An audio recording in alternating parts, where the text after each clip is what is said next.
Hello everyone, I hope आप सब लोग एकदम अच्छे होंगे, स्वस्थ होंगे और आप लोगों की पढ़ाई एकदम अच्छी चल रही होगी।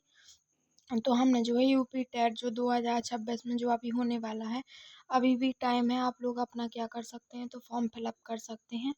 तो आज जो है 24 तारीख हो गई है, 25 26 2 दिन सिर्फ बचे हैं। अगर आप लोगों ने क्लियर करके सी टेट नहीं रखा है तो आप लोगों को यूपी टेट मेरी समझ से भर देना चाहिए, क्योंकि फिर जब वो इसका जो मतलब कि मेंस वाला एग्ज़ाम होगा इसके बाद, तो फिर वो आपको देने के लिए नहीं मिलेगा। क्योंकि अगर आप ये सोच रहे हैं कि जुलाई वाला जो सी टेट वाला आएगा तो उसमें भर देंगे, यूपी टेट में नहीं भरते हैं, तो आप ऐसा बिल्कुल भी मत करना। आप लोगों को बिल्कुल भरना ही है। अगर आप लोगों का सी टेट क्लियर नहीं है तो आपको 100% बिल्कुल भी नहीं सोचना है, आपको यूपी टेट का फॉर्म भरना ही भरना है।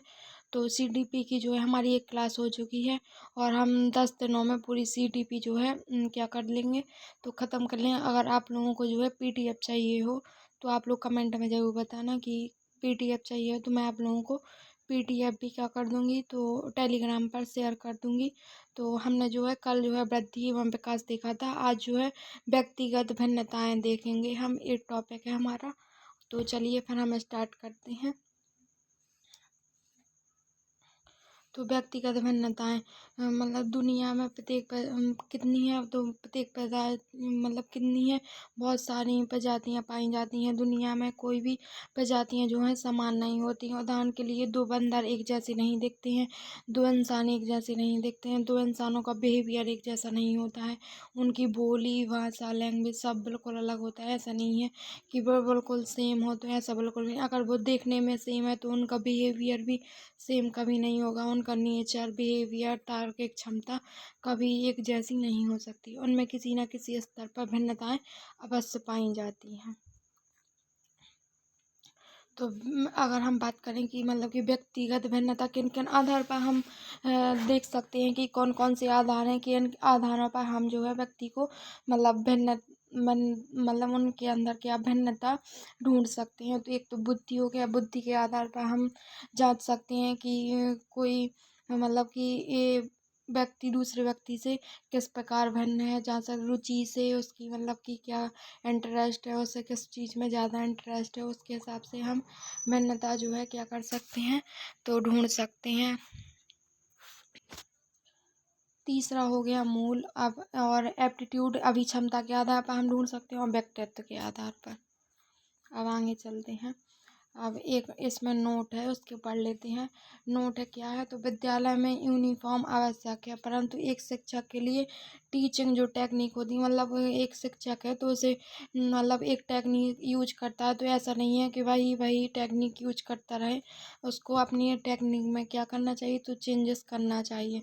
मैं यूनिफॉर्म अर्थात एक समान होना आवश्यक नहीं है, क्योंकि प्रत्येक बच्चे के पास अपना अलग अलग अभिरुचि है, उसकी अपना अपना क्या है, तो अपना अपना एप्टीट्यूड है, अपनी अपनी उसकी लॉजिक क्षमता मतलब अलग अलग है। ऐसा नहीं कह सकते हैं कि सारे बच्चे एक ही टेक्निक से समझ जाएं, तो ऐसा बिल्कुल भी नहीं हो, क्योंकि प्रत्येक बच्चा एक दूसरे से क्या है, तो भिन्न है।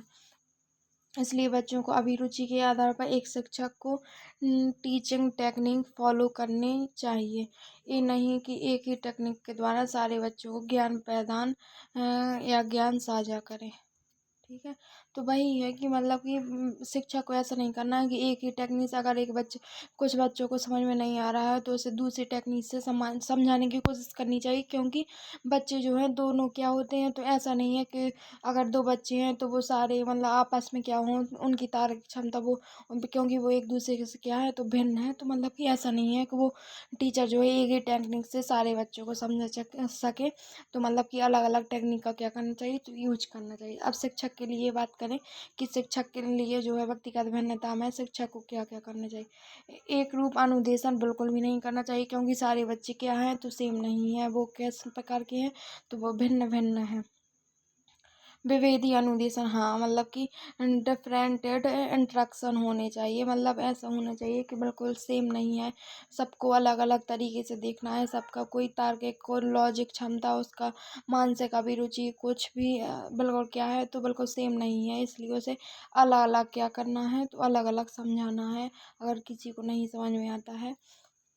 यदि बच्चों का ग्रुप बनाए तो विभेदी अनुदेशन का प्रयोग करना चाहिए। अगर ग्रुप बनाते हैं तो भी उसमें मतलब विभेदी प्रकार से बनाए, ऐसा नहीं है कि एक ही चीज़, अब 4-5 बच्चे हैं उन्हें एक ही चीज़ दे दी है, अब किसी बच्चे को वो नहीं समझ में आ रहा है या उसे पसंद नहीं है, तो ऐसा बिल्कुल भी नहीं करना। होमोजीनियस नहीं, हेट्रोजीनियस बनाए। होमो का मतलब मीन्स क्या होता है, सेम होता है। सेम एबिलिटी वालों को एक ग्रुप में नहीं रखना है, कि मतलब कि एक ही मतलब सेम है, मतलब होशियार होशियार है तो आप अलग कर दो कि ये तो होशियार हैं तो इनको और अच्छे से करेंगे, ये ऐसे ही हैं तो इनको एक साथ कर दो, ऐसा बिल्कुल भी नहीं करना है। अब आगे देखते हैं। तो इंडिविजुअल जो डिफरेंस होते हैं तो वो कुछ अनुवांशिक भी होते हैं, कुछ अर्जित। हम वातावरण से क्या करते हैं, तो एक्वायर्ड अर्जित करते हैं। अनुवांशिक में कौन कौन, जैसे कि फिजिकल हो गया, तो वो तो हमें वातावरण से नहीं प्राप्त होते, हमारी मेंटल हेल्थ है। अगर हम जन्म से ही हमारी मेंटल क्या है, हमारा मानसिक विकास पूरे अच्छे से तरीके से नहीं हुआ है तो हम थोड़ी ना तार्किक या लॉजिक क्षमता या हमारे मानसिक विकास और ज़्यादा कैसे हो पाएगा। जब जब हमारा जन्म हुआ तभी हमारा क्या था, तो मेंटल मतलब हमारी मानसिक हमारा क्या था, मस्तिष्क पूर्ण विकसित नहीं हुआ तो हम कैसे उसका विकास कर पाएंगे आगे, अगर उसको जन्म से ही क्या है तो प्रॉब्लम है। और टेम्परीमेंटल होता है, और ऐसा नहीं है कि टेम्परीमेंटल। आप अर्जित देख लेते मतलब सोशल है, हमारे जैसे कि सामाजिक है, कि मतलब समाज में कैसे रहना है, ये सारी चीज़ें, भाषा वगैरह कैसे बोलना है, कौन कौन सी हमारी संस्कृति है, इसी से हम समाज से क्या कर सकते हैं। मतलब अब जन्म से तो कोई एजुकेशन सीख के नहीं आता, शिक्षा तो आदमी जन्म के बाद ही लेता है, और कहाँ से, अपने वातावरण से क्या करता है, तो ग्रहण करता है। और इमोशनल भी वो कहाँ, वातावरण से ही मतलब आसपास की चीज़ों को देखकर ही इमोशनल भी उसका विकास होता है। अब अभी प्रेरणा देख लेते हैं।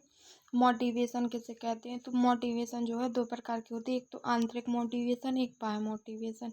और motivation is a process that influences the direction, persistence and vigor of goal direct behaviour. मतलब इसका मतलब मोटिवेशन का मतलब ये है कि यदि कोई आपने कोई अच्छा काम किया और आपको किसी ने मोटिवेट किया, मतलब आपकी सराहनीय, वाह आपने कितना अच्छा काम किया, तो आप उस काम के प्रति और क्या होंगे, तो आप और उत्सुक होंगे और आप उस काम को और अच्छे तरीके से करेंगे। तो एक क्या कहलाता है, तो ये जो है मोटिवेशन अभिप्रेरणा कहलाता है।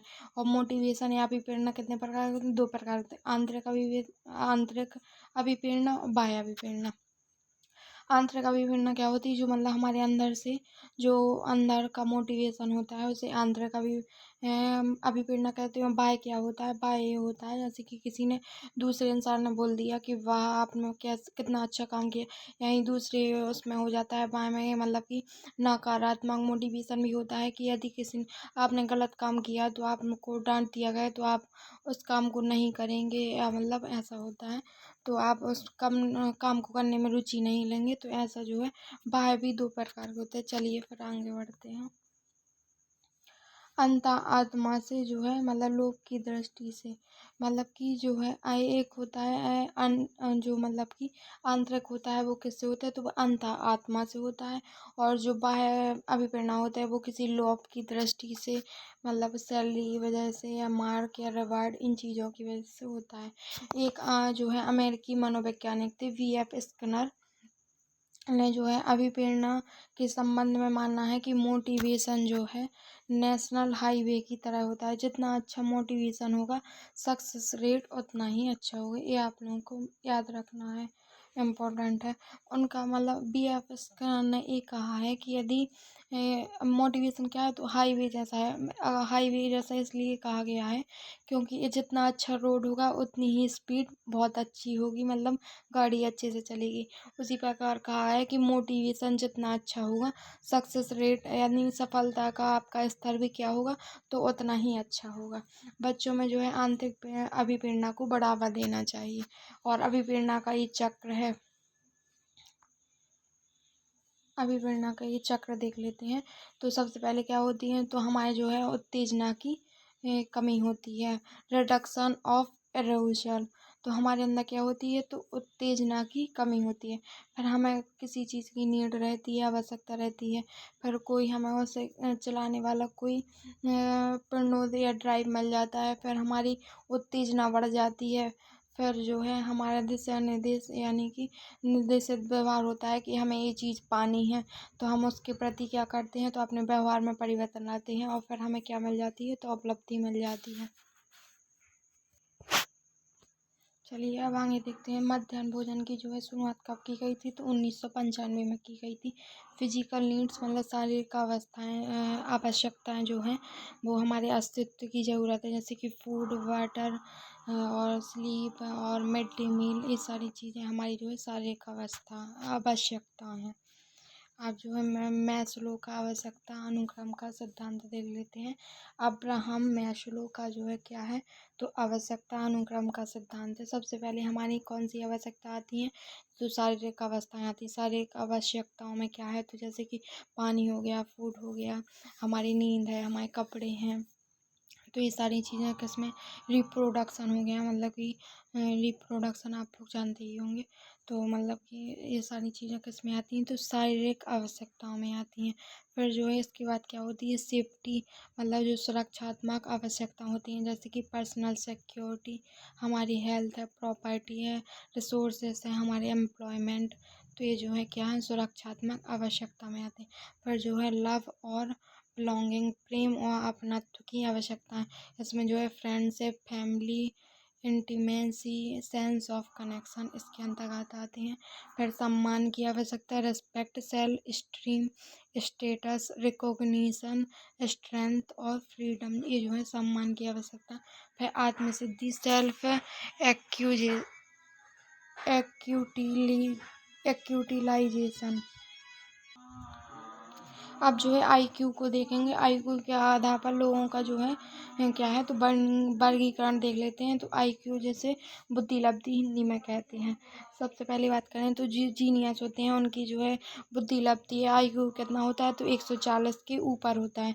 वेरी सुपियर जो है 120 से 39 के बीच, सुपियर जो है 110 से 19 के बीच, एवरेज जो है 90 से 109 के बीच, डल जो है 80 से 89 के बीच, और बॉर्डर लाइन जो है डेफिशिएंसी जो है 70 से 79 के बीच, मॉडर्न जो है 50 से 69 के बीच, और इम इम्वीसाइल जो है 20 से 49 के बीच, और जो एडियट हैं वो जो है 20 से कम होते हैं, तो वो एडियट में आते हैं।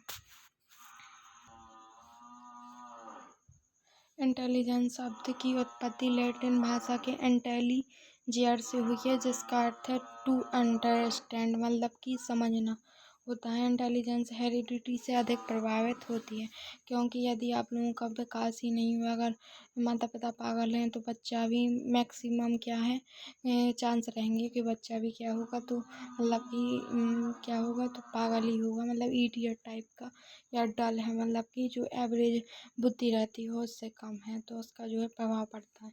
Intelligence is the ability to reason, adapt and learn.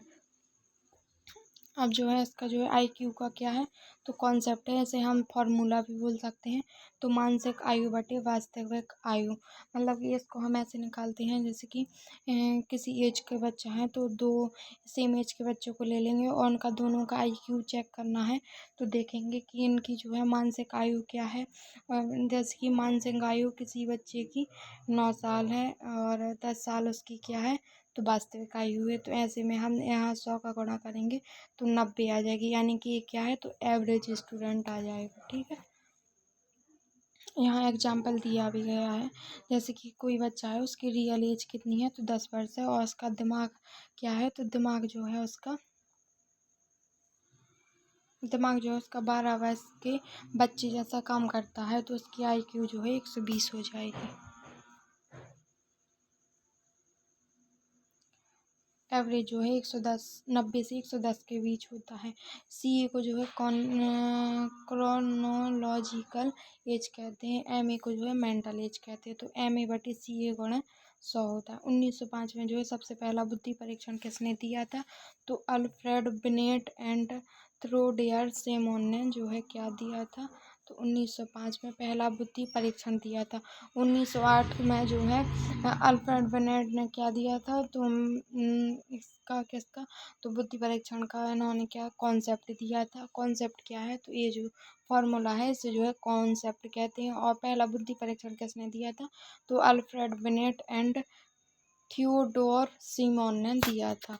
1912 में जो है आईक्यू कॉन्सेप्ट जो है आईक्यू कॉन्सेप्ट मेंटल एज का कॉन्सेप्ट अल्फ्रेड बिनेट ने दिया था। आईक्यू का कॉन्सेप्ट जो है विलियम स्टर्न ने के द्वारा दिया गया था। जो आईक्यू का है तो आईक्यू का जो है किसने दिया था, विलियम स्टर्न ने दिया था। और मेंटल एज का जो है अल्फ्रेड बिनेट के द्वारा जो है इन्होंने दिया था। किसका, तो मेंटल एज का। अब सृजनात्मकता और बुद्धि देख लेते हैं।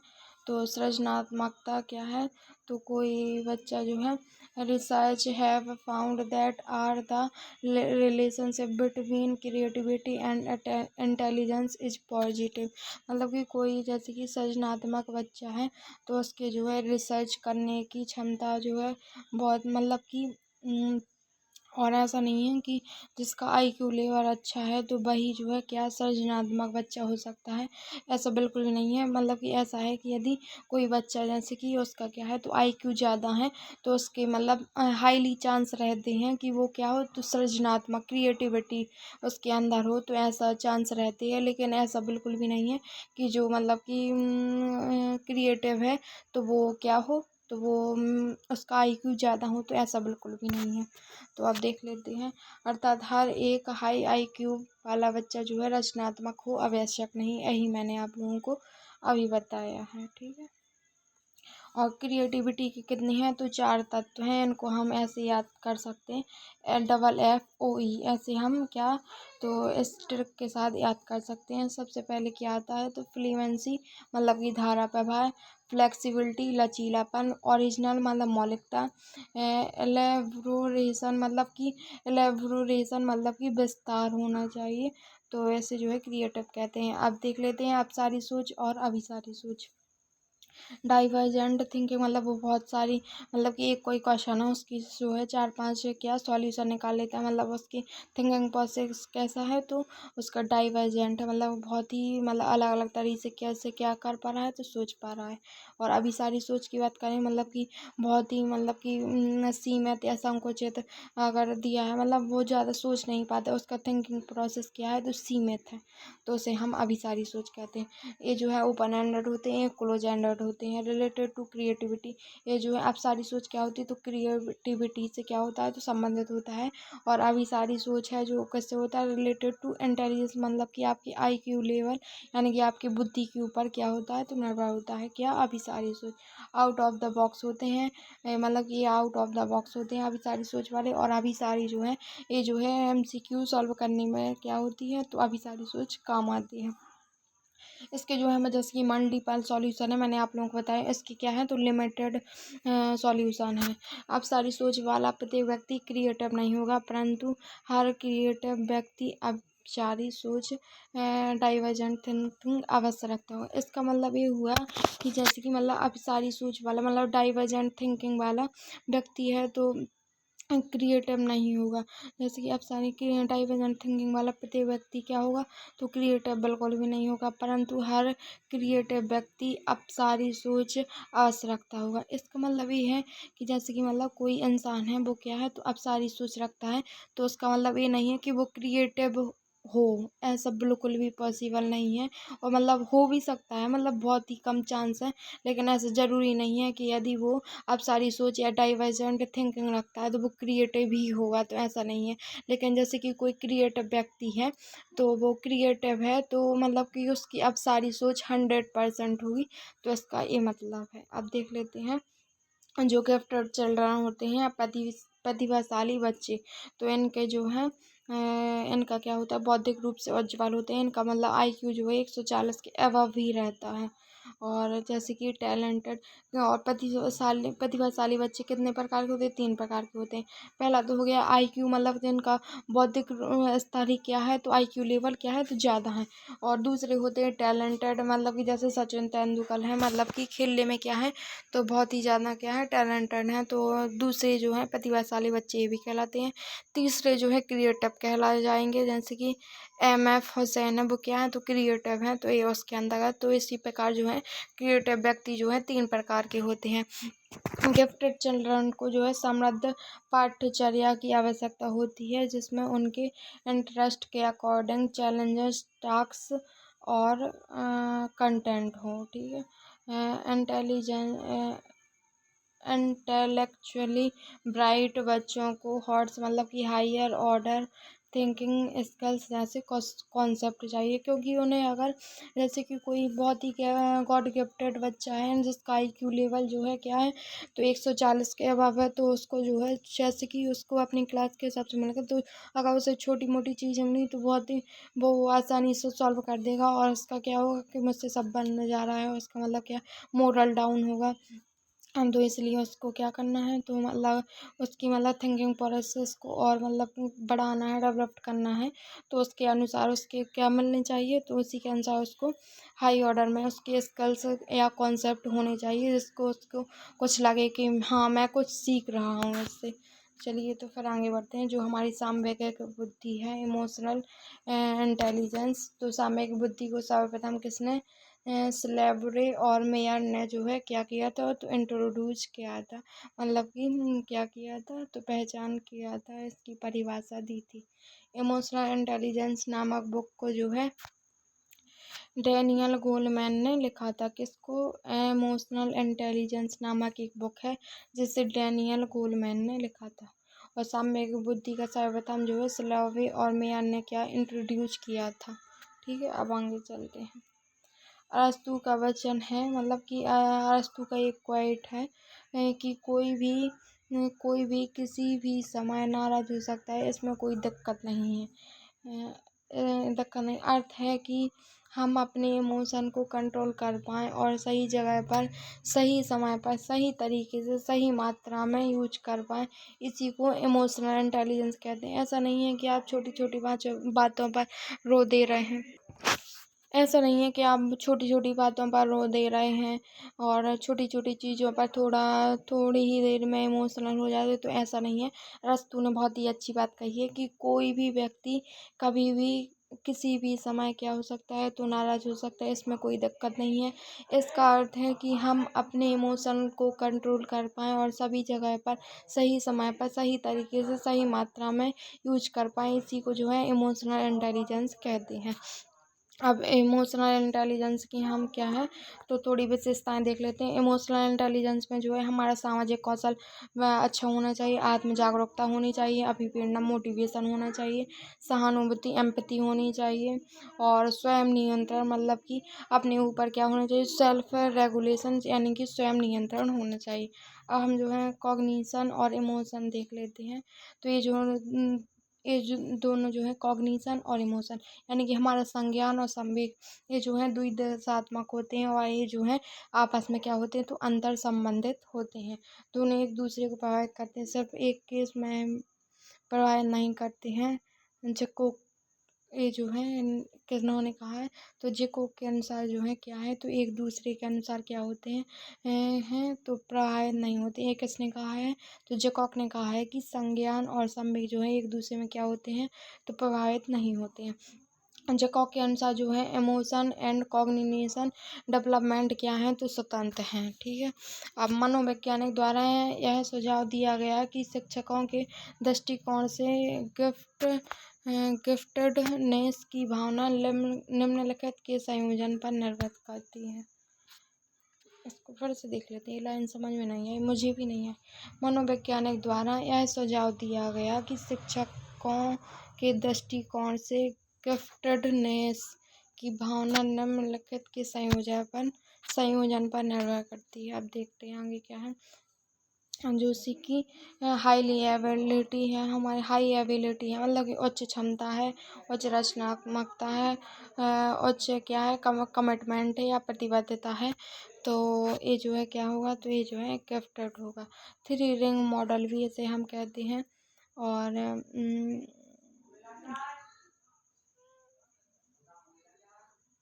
रेंजुली ने और इसे हम जो है ऐसे कॉन्सेप्ट से मतलब ऐसे ट्रिक ACC से ट्रिक के साथ याद कर सकते हैं।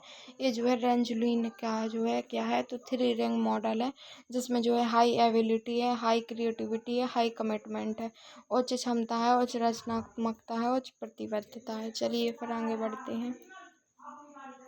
अब हमारा जो है बहुबुद्धि का सिद्धांत है। बहुबुद्धि का सिद्धांत किसने, हेवर्ड गार्डनर ने जो है बहुबुद्धि का सिद्धांत दिया है। और इसमें जो है एनसीईआरटी में अगर बात करें तो इसके जो है अलग अलग जगह बहुत ज़्यादा प्रकार देखने को मिलते हैं, कहीं 9 हैं, कहीं 7 हैं। तो आप लोगों को एनसीईआरटी के हिसाब से ही जाना है और आप लोगों को इसी को ही क्या देना है, तो प्रायोरिटी देना है।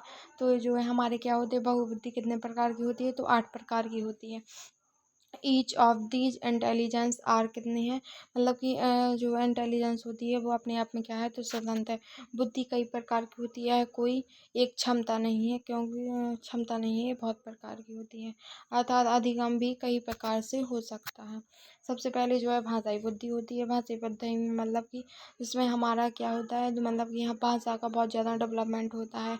जैसे कि वाद विवाद है, पोइट्री है, और कोई राइटर्स हैं, तो उनमें क्या होती है, तो भाषाई बुद्धि उनमें पाई जाती है। जैसे कि रविन्द्रनाथ टैगोर है, स्वामी विवेकानंद है, जैसे कि डिस्कशन, वाद विवाद, हैंड राइटिंग, स्पीकिंग और हेयरिंग, और ये सब चीज़ें किस में आती हैं, तो भाषाई बुद्धि के अंदर। तर्क बुद्धि में लॉजिकल, मैथमेटिकल आती हैं, जैसे कि skill in scientific thinking and problem solving, मतलब कि हमारी कोई तार्किक क्षमता है, तो इसे मतलब हम किसी प्रॉब्लम को कैसे सॉल्व करते हैं, मतलब कि जो मतलब इसमें ज़्यादा ही क्या होता है, निपुण होता है, मतलब कि तार्किक क्षमता उसकी बहुत ज़्यादा डेवलपमेंट होती है, उसे तर्कपूर्ण बुद्धि कहते हैं। जैसे कि अल्बर्ट आइंस्टीन, जिन्होंने E=mc को अल्बर्ट आइंस्टीन ने दिया था। और अल्बर्ट आइंस्टीन आप लोगों ने फिजिक्स में पढ़ा होगा। और APJ अब्दुल कलाम इसी के अंतर्गत आते हैं। स्थानिक बुद्धि जो है, जैसे कि नाविक है, मूर्तिकार है, वास्तुक है, आंतरिक सहजीकार है, मानचित्रकार है, ये जो है स्थानिक बुद्धि। चित्रकार है, कोई वास्तुक है, मूर्तिकार है, तो उनके अंतर्गत पाई जाती है। संगीत बुद्धि है, तो मतलब जिनके अंदर, जिनको जो है बहुत अच्छे से संगीत आते हैं, या बहुत ही ज़्यादा मतलब उनका मतलब अलग ही होता है, मतलब कि वो उस क्षेत्र में क्या होते हैं, तो बहुत ज़्यादा उनका, जैसे कि अगर कोई गीत गाता है, संगीत बुद्धि है। जैसे कि उत्पाद है, परिवर्तन है, वो गाने को सोच पाते हैं, लिख पाते हैं, और बहुत अच्छे से गा भी पाते हैं, और उनका क्या होता है, संगीत बुद्धि क्या होती है, तो डेवलप्ड होती है। इसी को हम क्या कहते हैं, संगीत बुद्धि कहते हैं। जैसे कि उत्पाद है, कोई सर्जन करना और परिवर्तन करना म्यूजिकल पैटर्न में, तो वही जो है संगीत बुद्धि कहलाती है। जैसे कि AR रहमान, सोनू निगम, लता मंगेशकर, और भी जितने सिंगर हैं, तो इसी के अंतर्गत आएंगे। और जो है बॉडली काइनेस्टिक, मतलब कि जो है मतलब कि इसमें जो है कैसे आते हैं, मतलब कि यूजिंग होल प्रैक्टिस, मतलब कि किसी की बॉडी है, तो उसमें क्या फ्लैक्चुएशन, मतलब लचीलापन होना चाहिए। और क्रिएटिवली, मतलब कि उसके पूरे बॉडी फिटनेस है, तो इसके अंतर्गत आएंगे। मतलब कि किसके अंदर, बॉडली काइनेस्टिक, मतलब कि जिसकी बहुत बॉडी फिट है और फ्लेक्सिबल है, और पूरे क्या है, तो मतलब इसके अंदर कौन कौन, जैसे कि डांसर हो गया, एथलीट्स हो गए, क्रिकेटर्स हो गए, स्पोर्ट्स वाले हो गए, और पायलट्स हो गए, तो इनके अंतर्गत जो है बॉडली काइनेस्टिक के अंतर्गत आते हैं। ऐसे बॉडली काइनेस्टिक बुद्धि कहते हैं। ये जो है अंतर्वैयक्तिक बुद्धि हो गया। अंतर्वैयक्तिक बुद्धि हो गया मतलब इंटरपर्सनल, दूसरों के व्यवहार और भावनाओं को समझना, मतलब कि कोई व्यक्ति क्या सोच रहा है, क्या बिहेवियर कैसा है उसका, उसकी भावनाओं को मतलब कि समझना। और ये जो है किसके अंदर आती है, तो अंतर्वैयक्तिक, मतलब कि किसी दूसरे व्यक्ति को पहचानना, उसके व्यवहार को, उसकी भावनाओं को। तो इसमें जो है एम गांधी, मदर टेरेसा इसके अंदर आते हैं। महात्मा गांधी और मदर टेरेसा इसी बुद्धि के अंतर्गत आते हैं। अब साथ में बुद्धि है अंतर्वैयक्तिक, मतलब खुद को जानने की क्या बुद्धि होती है, तो उसे अंतर्वैयक्तिक बुद्धि कहते हैं। जैसे कि हमारे बुद्ध, महात्मा बुद्ध हैं, सदगुरु हैं, एरिस्टाइल हैं, फिलोसफर हैं जितने, तो वो भी इसी के अंतर्गत आते हैं। अब देखते हैं प्राकृतिक बुद्धि, जिससे जो है अपनी ज़मीन से, मतलब कि अपनी मिट्टी से, अपनी मातृभूमि से प्यार होता है, जिनको जो है जैसे कि फार्मर्स हो गए, जूलॉजिस्ट हो गए, और फार्मर्स हैं, हंटर्स हैं, ट्यूटोरियस। त्रिबुद्धि सिद्धांत, विलियम स्टर्नबर्ग के द्वारा त्रिबुद्धि सिद्धांत का प्रतिपादन किया गया था। PCA ट्रैक है। पी से ये क्या है, तो ये ट्रैक है। पी से हो गया प्रैक्टिकल, सी से हो गया क्रिएटिविटी, ए से हो जाएगा एनालिटिकल। ए से एनालिटिकल मतलब कि विश्लेषणात्मक, रचनात्मक, प्रयोगक। ठीक है, तीनों क्या हो जाएगा, तो पी से प्रैक्टिकल, क्रिएटिव, एनालिटिक। एनालिटिक मतलब क्या हो जाएगा, विश्लेषणात्मक, क्रिएटिव मतलब रचनात्मक, और पी से क्या हो जाएगा, तो प्रयोगक वाला। ठीक है, तो विश्लेषणात्मक में क्या हो जाएगा, think abstractly and process information effectively. मतलब कि हमारा जो है विश्लेषणात्मक मतलब हमारी थिंक प्रोसेस, हम किसी चीज़ का कितने अच्छे से विश्लेषण ब्रॉड तरीके से किस प्रकार जो है, कैसे जो है उसका कितनी अच्छे तरीके से क्या विश्लेषण कर। रचनात्मक मतलब कि हमारे अंदर बहुत नए नए आइडियाज आना, मतलब कि सोचना, तार्किक क्षमता का विकास होना। तो मतलब उसमें जो है रचनात्मक के। प्रायोगिक मतलब कि किसी प्रयोग को करना, तो वो प्रायोगिक के अंतर्गत आएगा।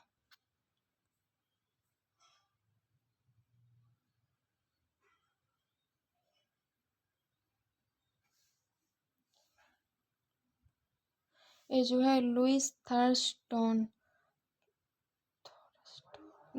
थॉरस्टोन का जो है ये क्या है, तो सेवन प्राइमरी मेंटल एबिलिटी, इन्होंने जो है ग्रुप फैक्टर ऑफ थ्योरी दी है, जिसमें जो है 7 फैक्टर आते हैं। 7 फैक्टर की इन्होंने क्या दी है, तो ग्रुप फैक्टर थ्योरी दी है, जिसको हम जो है, ये ट्रैक है SPNVWMR। तो ये जो है क्या है, तो इसकी ट्रैक है। तो ऐसे हो जाएगा स्पिरिचुअल एबिलिटी मतलब कि क्या हो जाएगा, स्पे स्थानिक क्षमता, अवधारणात्मक क्षमता, संज्ञानात्मक क्षमता, भाषा समझने से संबंधित, भाषा बोलने से संबंधित, और हमारी मेमोरी और तर्क शक्ति। तो कोई ज़्यादा इम्पोर्टेंट भी नहीं है, आप लोग इसको स्किप भी कर सकते हैं, लेकिन आप एक बार देख लेना अगर कभी कभार आ जाए तो। चलिए, तो फिर हम यहीं रखते हैं, फिर अगले में हम देखेंगे सिद्धांत। चलिए, तो फिर हम मिलें। राधे राधे, ओम नमः शिवाय।